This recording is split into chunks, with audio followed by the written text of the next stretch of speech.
जनता पक्षाच्या नेत्यांच्या उपस्थितीमध्ये आणि एकनाथजी शिंदे आणि मग त्या संदर्भामध्ये आम्ही सर्वजण चर्चा करीत होतो आणि या निवडणुकींना कशा पद्धतीने आपल्याला सामोरं जायचं आहे या संदर्भातली चर्चा आम्ही शिवसेनेच्या आम्ही सर्व मंत्री महोदयांनी त्या ठिकाणी केलेली आहे. तुम्ही समोपचाराची घोषणा करताय की एकत्र जाणार, पण दुसऱ्या बाजूला अद्वै हिरे म्हणतायत की आमच्यामुळे त्यांना बहिष्कार टाकावा लागेल. वरिष्ठ नेत्यांसोबत चर्चा करणार आहेत. भाजपाच्या केंद्रीय नेतृत्वाला यामध्ये हस्तक्षेप करण्याची गरज पडणार आहे का? मला वाटतं की हा राज्य पातळीवरचा जो काही आजच्या बैठकीतला आमचा विषय होता, माननीय मुख्यमंत्री महोदय यामध्ये स्वतः पुढाकार घेऊन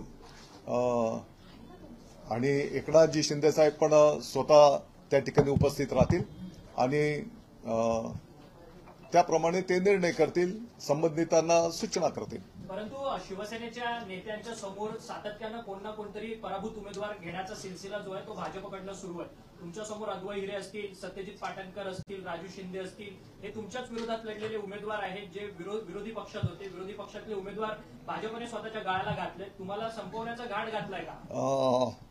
बघा, लोकशाही प्रक्रियेमध्ये प्रत्येकाला आपला पक्ष वाढवण्याचा, विस्तार करण्याचा अधिकार आहे.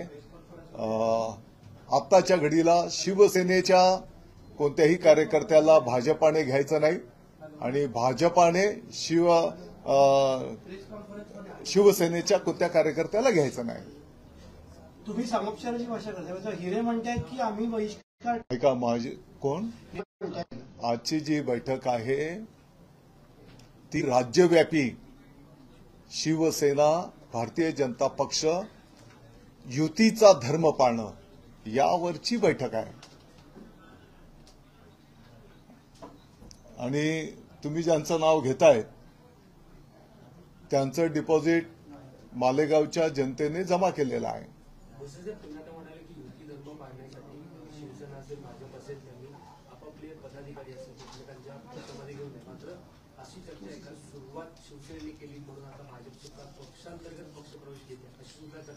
आणि याला जोडून यापूर्वीचे जे झालेले डॅमेज आहेत ते कसे तुम्ही कंट्रोल करणार? नाही, बघा, मला वाटतं की काही चुकीच्या बातम्या काही प्रसार माध्यमातून पुढे आल्या.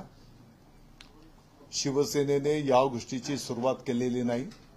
अगदी आपल्या सर्वांना ठाऊक असेल की पालघरचे आमचे जिल्हा परिषदचे अध्यक्ष प्रकाश निकम हे पूर्वाश्रमी शिवसेनेचे आपले पदाधिकारी, लोकप्रतिनिधी होते. त्याच्यानंतर अंबरनाथचे नगरसेवक असतील, कल्याण डोंबिवलीचे नगरसेवक असतील, तर यांचा प्रवेश आधी भारतीय जनता पक्षाने केलेला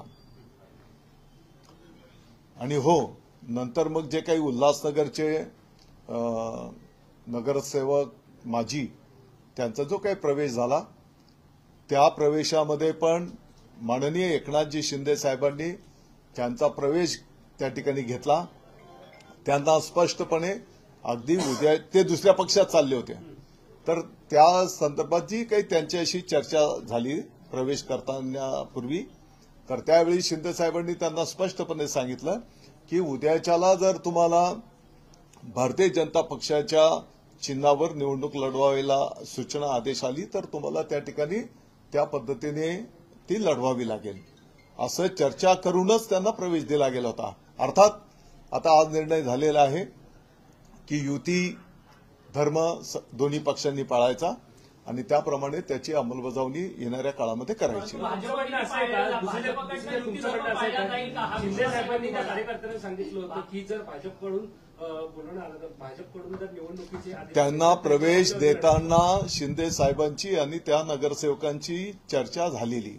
भाजप ते पाळत नाही, भाजपमध्ये पाळला जाईल का, तो युती धर्म पाळला जाईल का, हा विश्वास आहे का तुम्हाला? कारण की प्रत्येक ठिकाणी आज माननीय मुख्यमंत्री महोदय फडणवीस साहेबांनी स्पष्टपणे सांगितलेलं आहे.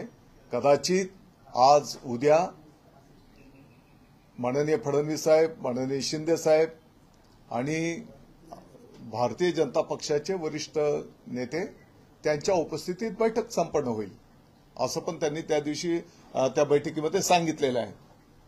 आणि स्पष्टपणे माननीय फडणवीस साहेब तशा सूचना निर्देश देणार आहेत. परंतु एकीकडे गृहमंत्री अमित शहा मुंबईच्या दौऱ्यावरती होते, त्यावेळेस त्यांनी थेट स्पष्ट सांगितलेलं होतं की आम्हाला कुबड्यांची गरज नाही म्हणून, आणि त्याच कुबड्याचा उल्लेख सातत्यानं त्यांचे खासदार देखील करतात आहेत. अमरावतीमध्ये त्यांचे खासदार आहेत बोंडे, त्यांनी भर सभेत विचारलं की भाजपच्या कार्यकर्त्यांना आपल्याला कुबड्या हवेत की नको. अशा पद्धतीची जर वक्तव्य होत असतील तर युती धर्म त्यांच्या शिवसेना भारतीय जनता पार्टी ही युती एक नैसर्गिक युती गेल्या अनेक वर्षांच्या पासूनची आहे. कुबड्या वगैरे हा जो काही शब्दप्रयोग असेल कदाचित तो इतर काही बाबींच्या संदर्भातला असेल, युतीच्या संदर्भातला हा शब्दप्रयोग नाही. सभी मंत्रियों ने आज मंत्रिमंडळाच्या बैठकीला बहिष्कार घालणं हे कितपत योग्य आहे, कारण की एक संविधानिक शपथ मी आपल्याला सांगितलं की बहिष्कार वगैरे कुठला विषय नाही. स्वतः आमचे प्रमुख, पक्षाचेही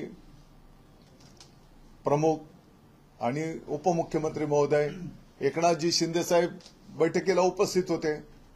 आज आम्ही सर्वजण या निमित्ताने मुंबईला एकत्रित आलेलो होतो आणि म्हणून त्यांच्या भागातली काय परिस्थिती आहे, कशा पद्धतीने आपल्याला येणाऱ्या निवडणुकींना सामोरं जायचं आहे, त्याचं कोणी कोणी काय काय प्लॅनिंग केलेलं आहे तर त्याचं शेअर केलं आणि त्याप्रमाणे आता प्रत्येकजण त्याच्या जिल्ह्यामध्ये पुढे मार्गक्रमण करायला त्याच्यातनं रवींद्र चव्हाण आणि गिरीश महाजन यांच्यावर नाराजी आहे का, कारण जे काही पक्षप्रवेश करण्यात नाही, असं व्यक्तिगत नावाचा काही विषय नाही.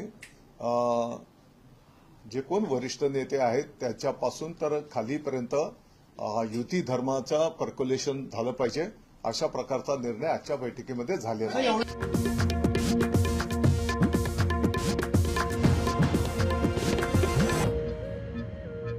सर्वोच्च न्यायालयाने सांगितलं की 50%च्या